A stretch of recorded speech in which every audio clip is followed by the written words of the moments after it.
Hi everyone, it's Emma Louise with your Wednesday news round. I've got loads for you today, including these giant pandas with a brand new home and the sinkhole swallowing up a park in America.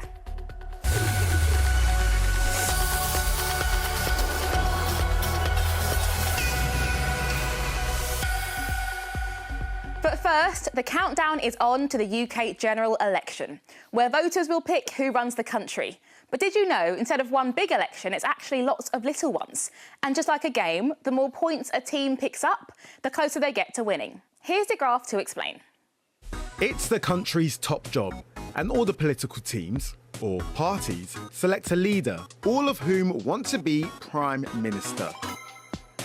But the public don't actually choose the Prime Minister. Instead, they vote for someone to represent them in Parliament in a general election.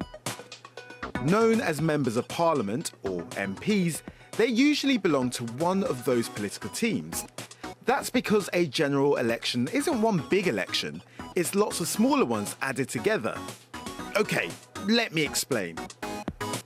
On the day of a general election, the leaders have teammates around the country. They try to convince adults to pick them and vote for them. Every time they win, it helps their team and their leader. On election day, the votes come in and start getting counted. As their teammates win or lose, the party leaders start building up a score. Usually the bigger teams get ahead and leave the others behind. There are 650 contests overall and 650 seats in Parliament. To win, the parties need to get the magic number of 326 wins. That's more than all the other teams put together and means the leader has enough support to make their plans happen. Lead your team to that total and you get to be Prime Minister. Thanks, the graft. OK, next, it's coming to the end of term for lots of you, which means you may have met your new teacher for next year. On the Newsround website, we want to know if you visited your new classroom and met your new teacher. Let us know how it went. Next, Children's Laureate is a very important job given to an outstanding children's author or illustrator. It's time for a new one to be announced, but who could it be? Well, Nina's been to meet them, so let's find out.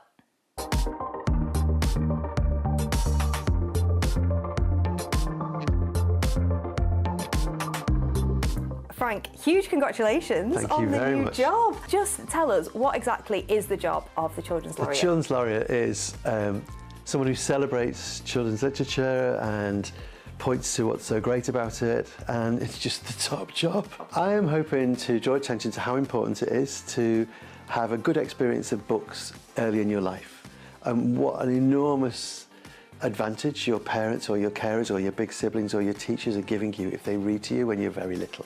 Because we know from all kinds of research that children who are comfortable around books when they're very young not only do better educationally, but do better in terms of being happy.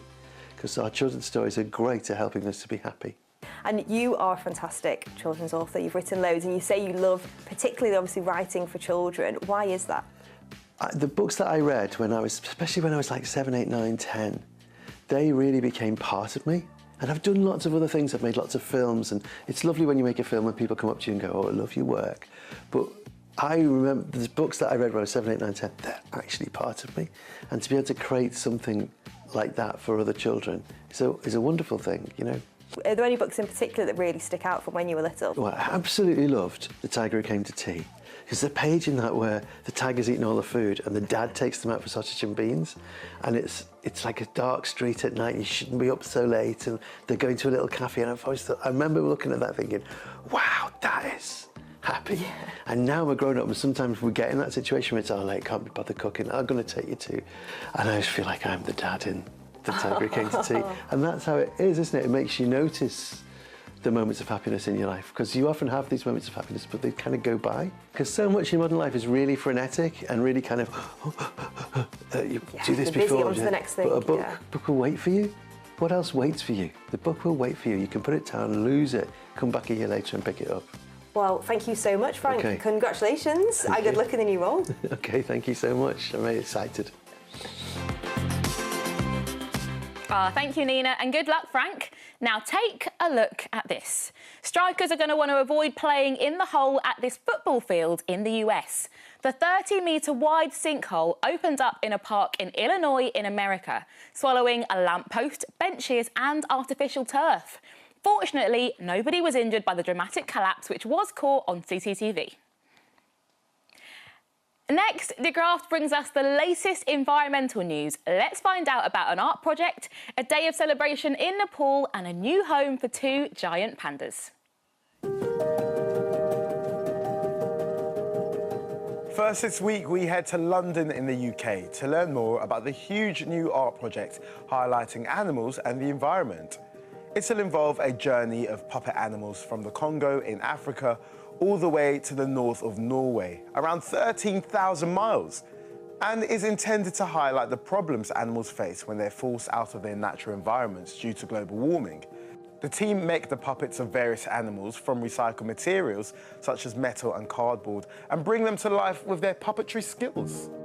The idea is that as the group travels, the puppet animals native to the countries they travel through will join them and become a global herd of 150 different creatures. Pretty cool. Next, we travel to Nepal in South Asia to the Himalayan mountains, where they've been celebrating National Paddy Day. A paddy is a name for a rice field, and the day marks the start of the rice planting season. People gather together to plant seedlings, play in muddy fields, sing, dance and eat during the festival, which takes place on a day that is traditionally considered lucky for rice planting. Finally, let's learn about another journey being made by 2 giant pandas. The pair are travelling from Sichuan province in China to San Diego in the US. Yan Xuan, a 5-year-old male, and Jim Bao, a 4-year-old female, were selected from the China Conservation and Research Center for the giant panda to travel to San Diego Zoo in a 25-year-old joint project between the US and China, which aims to protect the species and help their numbers grow. The pandas are being well looked after on their journey with fresh bamboo, bamboo shoots, fruit, vegetables and fresh water, and will travel with experts who will stay with them for 3 months to help them settle in their new home. How cute were those pandas? OK, before we go, children returning from a school trip in the Channel Islands have been welcomed home by a humpback whale. Here it is leaping out of the water. The children and teachers from Jersey were treated to the rare sight as they headed back from the island of Sark, and the students called it the absolute highlight of their trip, and it's easy to see why. Amazing stuff. Well, that's everything from me today, but you can always check Newsround website, which is packed full of stories, and don't forget to let us know whether you've met your new teacher yet. That's all from us today. Goodbye.